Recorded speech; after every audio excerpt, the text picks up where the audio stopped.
commença au cours de l'été 1647. Ils embarquèrent tous quatre sur une flûte marchande qui rentrait à La Rochelle. Ils y débarquèrent au premier jour de l'automne, avec pour tout bagage et toute richesse un coffre de harde et un missel. Les vêtements de Françoise n'étaient plus de saison, et elle allait pieds nus comme on va dans les îles. Et c'est sur Charles et moi, qui n'étions point connus des bourgeois de la ville, que reposait le soin de demander l'aumône pour nourrir la famille. Aucun phare n'a pu effacer sur mon visage la trace de ce soufflet-là et la brûlure des regards méprisants ou pitoyables de ceux que je croisais dans la rue, quand pieds nus, sales, les cheveux mouillés, je rentrais à notre logis, notre soupe à la main. Sa tante vint enfin les tirer de ce mauvais pas. Dieu se plaît à bouleverser nos destins. Son père était mort depuis 2 mois déjà. Il n'était pas allé à Paris. Après les avoir abandonnés, il avait rejoint Londres, d'où il avait gagné la Flandre, puis Lyon, enfin Orange, où il était mort sous un nom d'emprunt et dans le projet de gagner Constantinople. Et je vis sans tristesse s'éloigner sur la route de Paris Madame d'Aubigné, ma mère, n'ayant reçu d'elle, à défaut d'un baiser d'adieu vainement attendu, que l'ultime conseil de me conduire en craignant tout des hommes et en espérant tout de Dieu.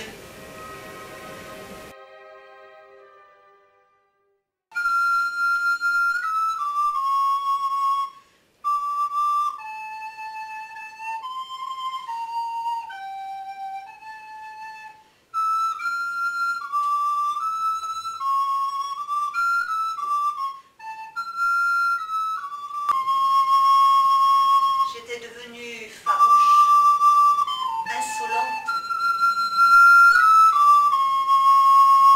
Je regardais les personnes et les événements avec indifférence.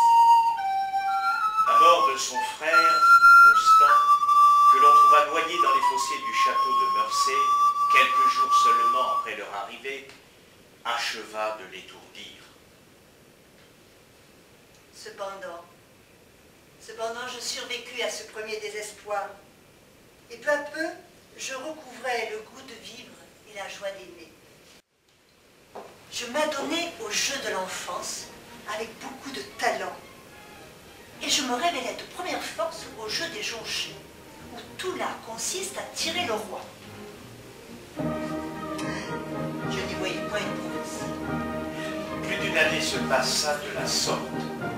Françoise allait sur ses 13 ans. Sa fausse marraine, Madame de Neuillan, crut de son devoir de la soustraire aux hérétiques et à leur influence pernicieuse. Désormais, elle prit le soin de son éducation. Madame de Neuillan, qui devait regagner Paris pour y finir l'hiver, décida d'y mener Françoise avec elle. Françoise entrait dans la capitale. Elle ne reprit ses esprits qu'en pénétrant dans la cour de l'hôtel particulier qu'occupait Madame de Neuillan. On ne vivait pas là plus largement qu'à Niort. Cependant, là, comme à Niort, on voyait beaucoup de monde et du meilleur. Françoise n'eut guère l'occasion de s'en réjouir, car à peine était-elle descendue de dessus son mulet que la baronne l'amena chez les Ursulines de la rue Saint-Jacques. Et je me lançai dans le couvent pour qu'on n'eût pas la peine de me dire d'y entrer. Je n'étais pas maîtresse de mon sort, mais je ne voulais pas qu'on me crût dupe de ces petits artifices. À peine fus-je entrée ainsi en boulet de canon au milieu du cloître que chacune des religieuses, avertie de mon hérésie, fit sa petite scène en me rencontrant. Madame de Neuillan crut que désormais, elle pouvait produire Françoise dans le monde sans nuire à sa réputation.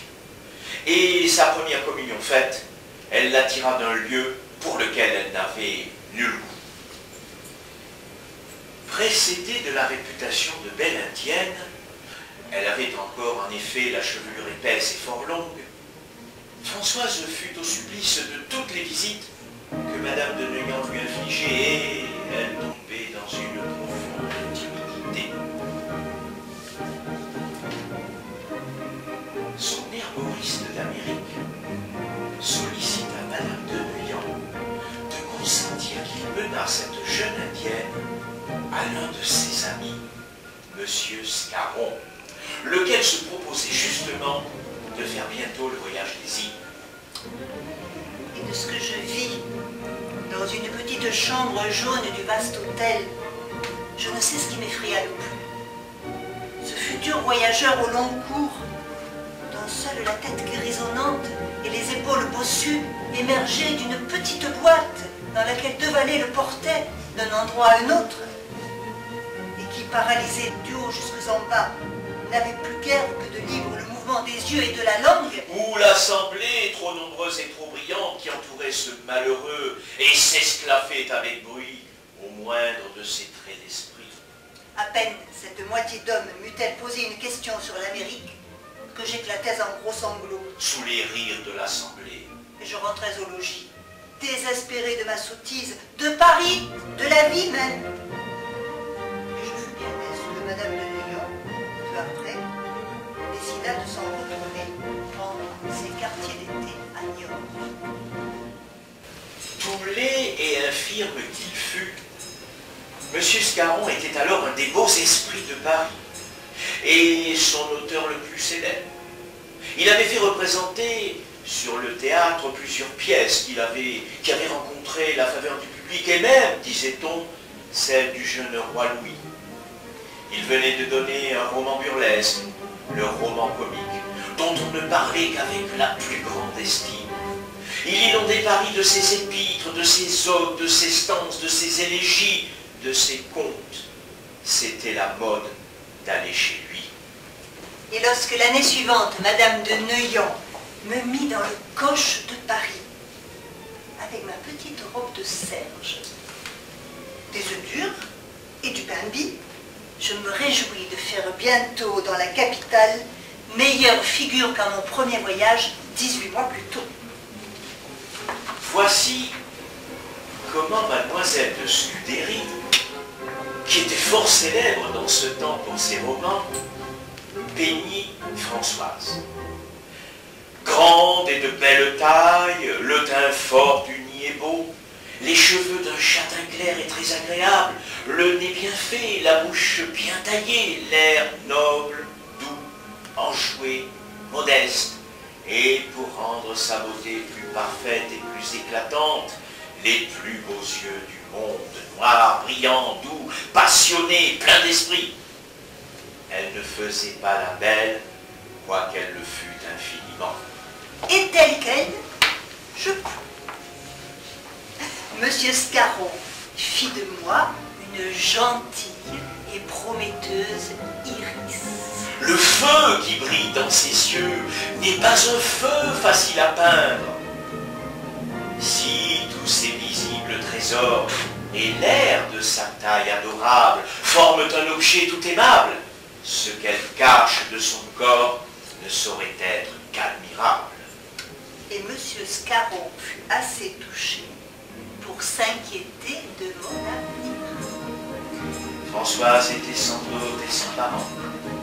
Il y avait donc peu d'apparence qu'un homme la recherchât en mariage, ni qu'un couvent l'accepta. Monsieur Scarron, qui mesura tout l'odieux de cet état, offrit soudainement de la doter, pour qu'elle entrât en religion, ou qu'il l'épousât lui-même. Il était laid sans doute, et cul de jatte. On le disait sans fortune. Mais tel qu'il était, j'aimais encore mieux l'épouser qu'un couvent. Je me flattais d'ailleurs que son esprit pourrait me rendre cette union supportable. On le disait enfin incapable de consommer mariage. Je m'en réjouis, je n'aurais à supporter ni ses assauts, ni ses maîtresses. Tout était donc pour le mieux. Françoise n'était n'était pas très éloigné, dans son amère innocence, de penser que le ciel lui offrait l'époux idéal. Le 4 avril 1652, alors que l'émeute et la guerre civile faisaient rage dans la nation, le notaire dressa contrat de son mariage avec Paul Scarron. 2 jours plus tard, la cérémonie fut célébrée par l'aumônier du conseiller de M. Scarron dans le petit oratoire particulier de l'hôtel de Troyes. La nappe qui couvrait l'autel sur lequel la messe fut dite était faite d'un simple jupon. J'avais escompté un mariage blanc. Il fut gris. Cependant, j'avais 16 ans, à peine. Je me trouvais dans la vie sans parente ni amis. J'étais sa femme devant Dieu. Je me soumis. J'avais voulu ce mariage, inespéré pour une fille sans naissance et sans dot, qui aurait dû borner son ambition à la galanterie ou au service domestique. Mais je payais assez cher dans les commencements les avantages que j'en retirais par la suite.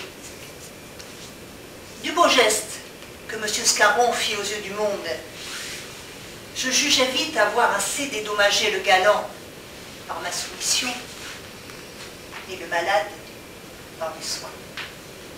Pendant le jour, l'appartement jaune de l'hôtel de Troyes ne désemplissait pas.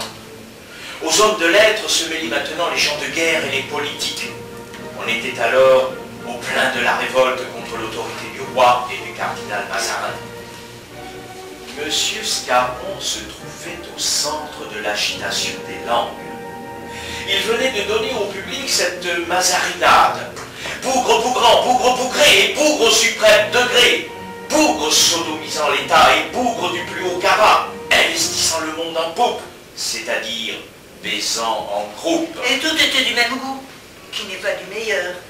Mais enchantait les Gondy, les Condé et quelques autres comploteurs de haute volée, qui ne bougeaient guère de l'hôtel de Troyes. Le sort des armes vint heureusement changer le cours d'une vie dont le mode ne convenait guère à Françoise.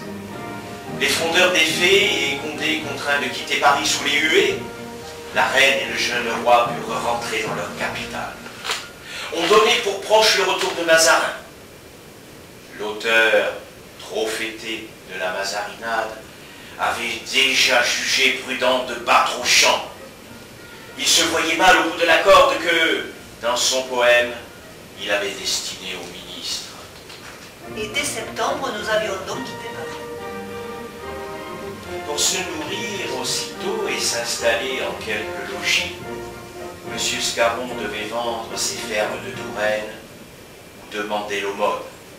Il fit successivement l'un et l'autre, mais commença pourtant par l'aumône, car à l'inverse de la petite indienne de La Rochelle, mendier ne lui était d'aucune peine.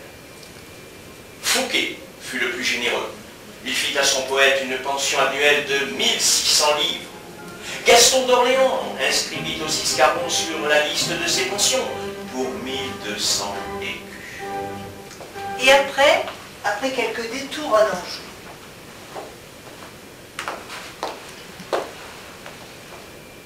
en ce début d'année 1654, le 27 février, nous prîmes à bail un petit corps d'hôtel